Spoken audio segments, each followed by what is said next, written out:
grew up in a house where you were expected to work. That's all there was to it. You could choose what aspect of one of the businesses that you were going to be in, but you were going to do it. And I had no problem with that. I think that's a great way to grow up. It taught us responsibility. To this day, I'm pretty sure I can count change backwards off a register, which is, something where nowadays they just look at a picture and they push it and they have no idea if they're handing you the right amount of change or not. But my mom had, and she painted, and she did crafts around the house, and she did stuff with us, and she took us places, and we went on vacation a couple times a year, and she was a dynamo. So was my dad, but this was Mother's Day. And she was a dynamo. And my dad died in 1999, just as they were about to retire. And she didn't stop. She traveled all over North America, took all these different tours. She painted. There's a couple hundred of her paintings around between my sister's house and my house in Arizona. She was always working in the yard, landscaping. She always had home improvement projects that she was doing, remodeling that she was doing. She didn't stop. And then about 5.5 years ago, she had a thing called Wegener's disease hit her. And one of the things it can do is take out your kidneys, which it did. It took her kidneys out. And she went on hemodialysis for about 6 months. And then she went on peritoneal dialysis, which is where it goes through the stomach. And that's what we did. That was our new normal. We took care of Mom. At the time I had stopped pastoring. I was driving a truck in the oil fields in Texas, and I would just come home for a couple weeks at a time. And Micquette took care of my mom, and plus our own kids. And but she was still doing stuff. She was still up walking every day. We finally moved her into our house. She had the house next door to us. We finally moved her into our house, and she would still go over to her house every day and read and decorate, and just nothing ever stopped her. And it was finally that last, not quite a year before she passed on, that her body just started giving out. She just couldn't do it. And she got sick last year in January, was in the hospital for several days. And it was just like a straight line. She died in September. And when she died, she told me a few weeks before she died, she said, I still want to be here anymore because I have all these things I still want to do. My mind still has all these things and my body just won't cooperate. And I want to go home. And one of the last things she said to me, the last week before she died, she just fell asleep and stayed asleep until the end. One of the last things she said to me was, she said, when Jesus comes, I'm out of here. And she smiled. And you know what? I was there, a few feet away from her when Jesus came. And she was out of there. And I love my mom. It was a great run. She was almost 90. And just powerhouse. Powerhouse. And so was my dad. Good people. So, we have Mother's Day. We have Father's Day. We have Valentine's Day. By the way, the difference between Mother's Day and Father's Day is on Mother's Day, all the women go to church, and on Father's Day, all the dads go fishing or go to the races or go do something else. Yeah. But we have these special days to commemorate and thank different groups. And it's a good thing that I think was probably invented by greeting card companies. But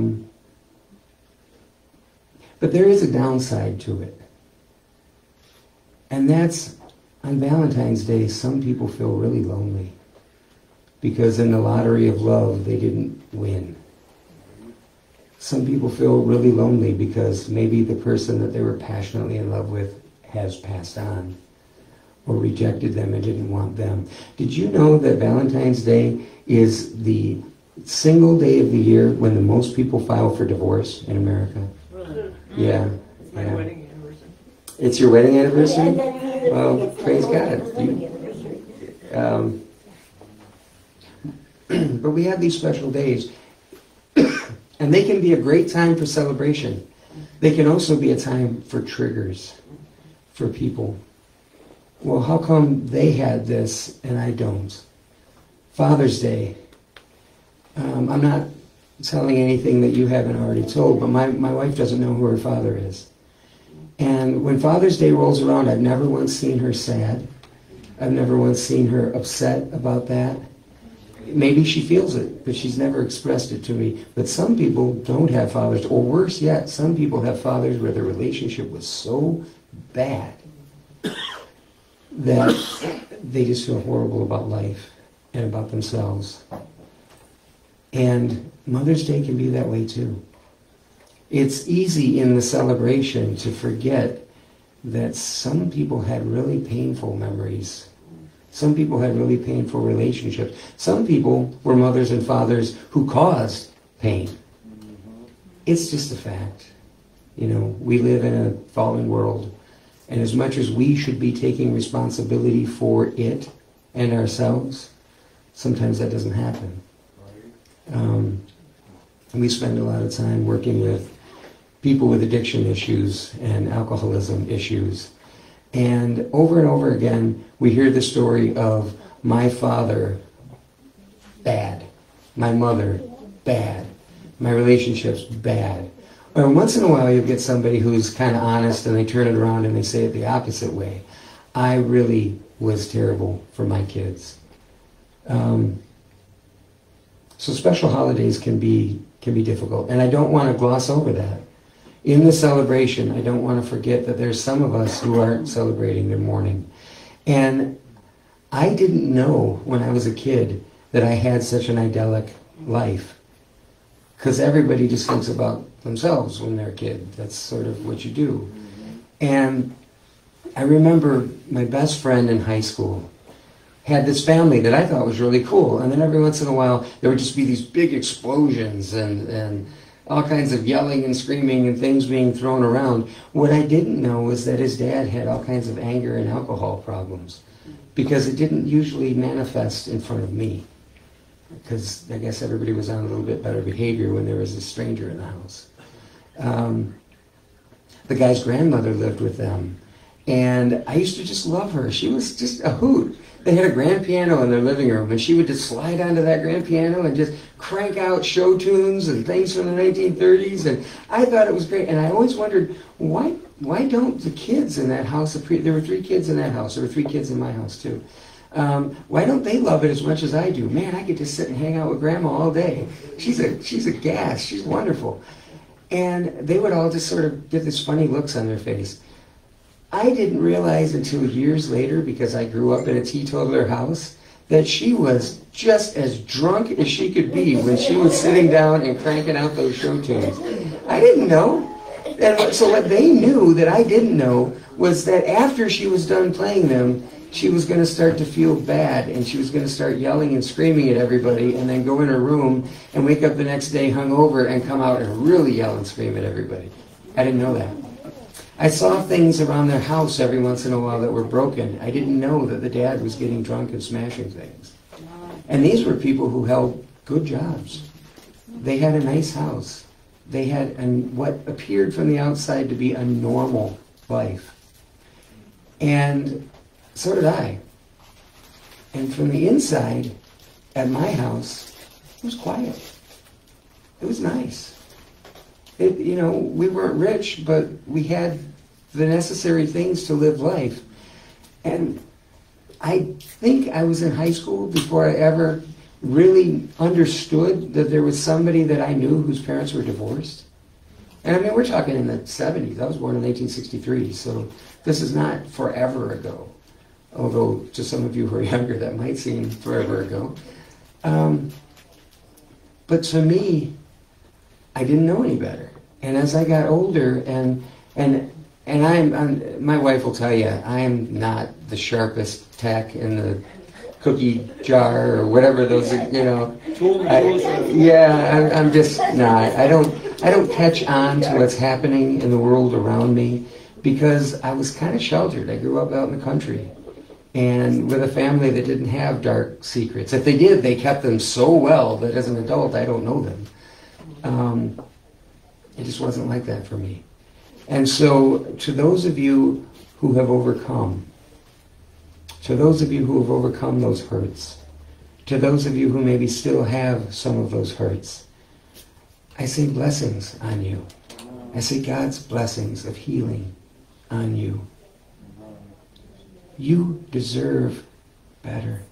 You deserved better. And the world that you create deserves a better you as well. Right.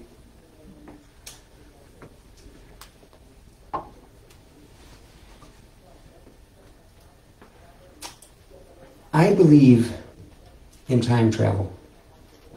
Before you write me off, let me explain what I mean by time travel.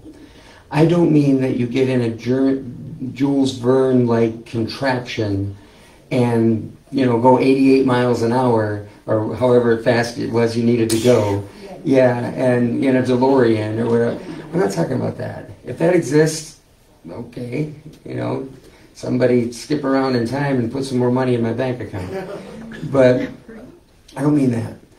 I mean that you can change the way you feel and the way you hurt or don't hurt from the past. You can get healing because God already provided it. 2,000 years ago, in our timeline, God's outside of time, He doesn't need all that, but 2,000 years ago in our timeline, God already provided the healing for everything that your mother did to you. Everything that your father did to you. Every time your neighbor yelled, "Get off my lawn." Every time you came into a conflict and you didn't know what to do. Every time you received news that you didn't know how to handle. Every time you didn't say the right thing. Every time you failed to say when you needed to. Every time somebody let you down, every time somebody let you down, that's been covered. That's covered in the blood of Jesus. And we, as believers, are in Christ. And Christ is in us. Jesus provided a way for that God energy to live and breathe through you. And I know that there's a healing for every one of those hurts and every one of those doubts and every one of those pains. Even going backwards. You can ask God to wash you clean of your mind clean. Your spirit is saved. Your spirit is golden. Your spirit is awesome. Your body is what your body is. Treat it well, don't treat it well. It's your vessel. You do what you want with it. But your mind, that's where the warfare is. The mind, the will, and the emotions, that's where those hurts still lie. And they can still eat you alive. When my beautiful wife and I were dating, and when we were first married, she had come from a marriage where she had been physically abused. And I had come from a marriage that had quite a bit of abuse in it as well, although not to the epic proportions that you went through. And so, when we first started dating, every once in a while, one of us would just look all tense. And you want to please the other person, so you're like, okay, what's going on? What's that all about? And the answer would come back from either one of us. That is a trigger. This thing, this situation that we're in, that's a trigger from something in the past, where in the past, I have had my nose broken over that. Not me, but her. She had her nose broken. In the past, I've had my ribs broken. Not her, not me, her. In the past, I've had a knife held to my throat in the middle of the night. That was me.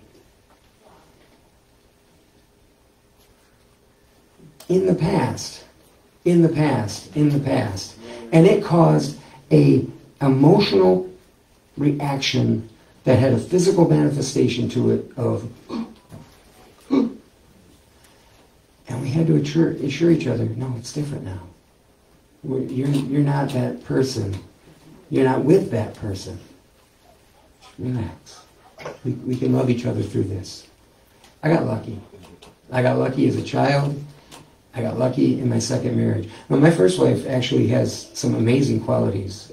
She really is quite an amazing person. But we were young and we were stupid. And we grew up doing young and stupid things.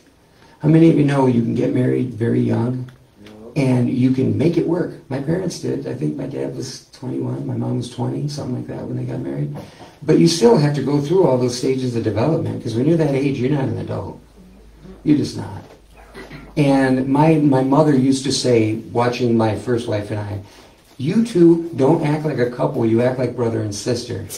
You're treating each other like brother and sister. You're bickering and scrapping and arguing with each other like brothers and sisters. Why? Because that's all I knew.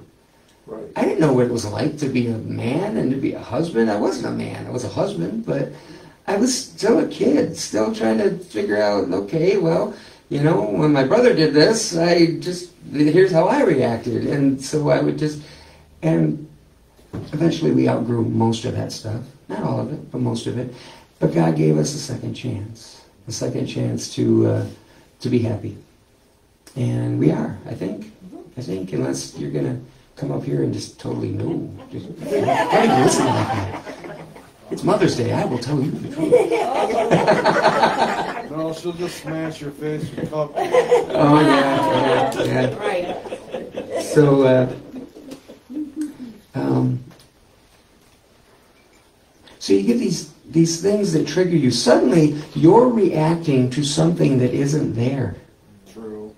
Your mind, your will, and your emotions are causing you to react over here to something that happened over there. But guess what? The people over here, they don't know that.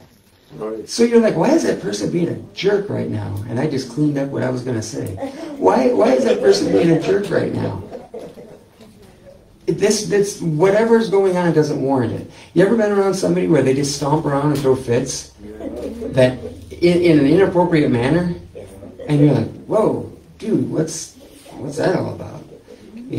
Well, you don't know. Because you don't know. Because you don't know what it was like to be 11 and be beaten, or to be kicked out of your house because you were pregnant at 14, or well, whatever. You don't know. You don't know who's been a drug addict. You don't know who's been an alcoholic. You don't know who's been beaten. You don't know who's been abused. You don't know what they are responding to. And that makes life tricky. It really does. But if you yourself have won the battle of your mind, your will, and your emotions, you can at least control you. Right. Jesus said, be perfect as your Father in heaven is perfect. And that verse used to puzzle me because of the word perfect and what it means in modern usage. And I was like, how does that even work? So I finally looked it up in the Strong's Concordance, and the word that he uses there means mature.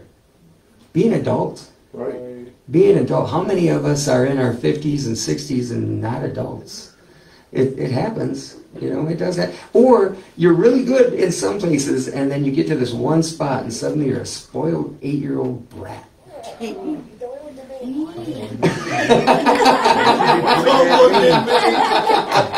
She's over there. Don't tell me what to do.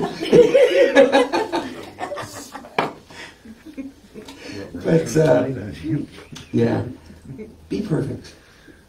Just means be an adult. Control your tongue. Oh, that sounds so simple. Until it's my tongue, and I have to control it. Control your mind. Maybe step back, take a breath, and go, okay, you know what? I don't know the pressures my mom was under. I don't know the pressures that this person is under. And also, sometimes it's saying, I don't know, I can't control it, I don't care, but here's where the line is, and I have to, having done all to stand. Right. Sometimes you just have to take control of yourself. As Martin Luther said, when they were accusing him of all these heresies, he said, "Here I stand. I can do no more." Sometimes all you can do is just stand and say, "This is right. This is me. This is my life. This is my kingdom. And I'm going to control it." And then do it. We're going to do it's kind of a prayer, kind of a meditation. So I'd ask you to please just close your eyes. You don't have to repeat after me. You don't have to, just kind of think about what I'm saying here for a minute.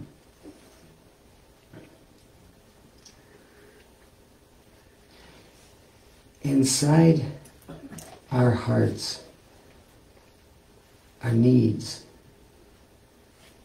and it's easy to say that Jesus meets all of your needs, but I still have to take responsibility and control over my own life. And God, I ask you to help me right now to show me those places that need to be set free from my past, and to make a way for me to escape these cycles that aren't resolved, to find love and healing and happiness and joy and forgiveness. God, you have said, "Forgive us our trespasses as we forgive those who trespass against us. Forgive us our sins as we forgive those who sinned against us. Forgive the hurts and the things that have happened to me, and help me to do the same. Help me to have a head, heart, emotion, knowledge of your saving grace and your mercy, and extend that out to my world, the world that I control, my own body, my own mind. Because I love you, and you love the people around me. Help me to love them. And for those who've gone before that we don't have the opportunity to apologize to, we don't have the opportunity to forgive them in person, Lord, bring that to my mind right now. Bring those people into my mind and my heart right now. Let me see a picture of them. We're just going to take a minute.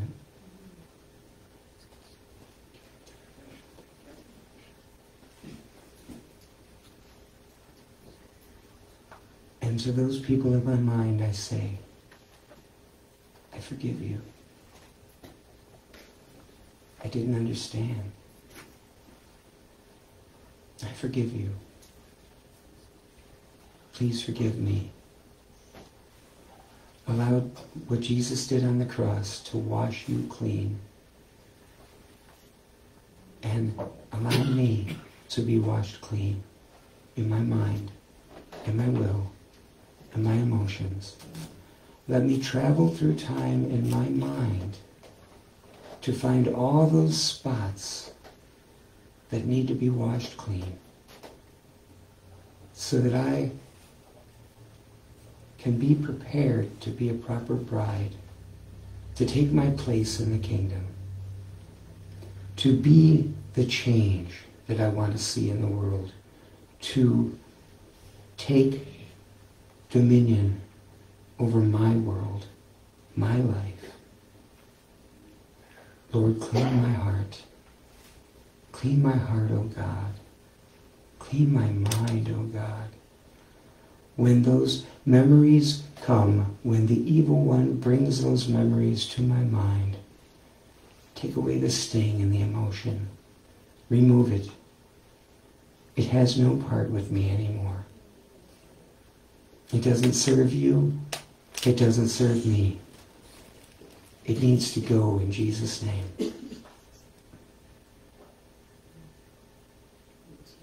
And I thank you, Lord. Amen. Amen? All right. It is Mother's Day, but it's just another day. and mothers and fathers and sons and daughters, which I'm pretty sure covers all of us. Mm-hmm. And those who identify as all of those things, or some of them.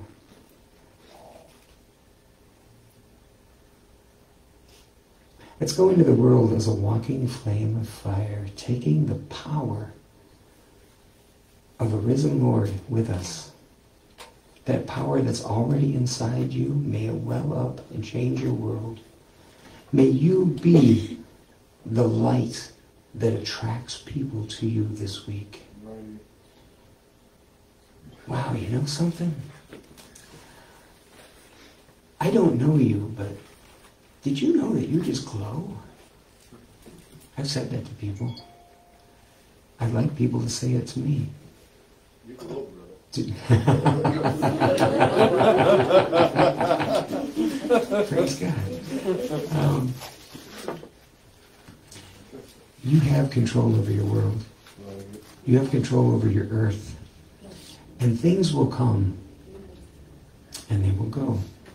In the Bible, there's that beautiful, magical expression, and it came to pass. You know what's so amazing about that? It didn't come to stay. Right. It came to pass. Right. So the good things wash over you, and the bad things wash over you. And since we don't eat from the tree of the knowledge of good and evil, we're not judging good and bad. We're just saying, here I am, Lord. Here I stand. I can do no more. But in your name, I'm going to get up and I'm going to walk and I'm going to make your kingdom manifest in this world right now. Right. While I still have breath. Yes. God bless you all. Happy Mother's Day.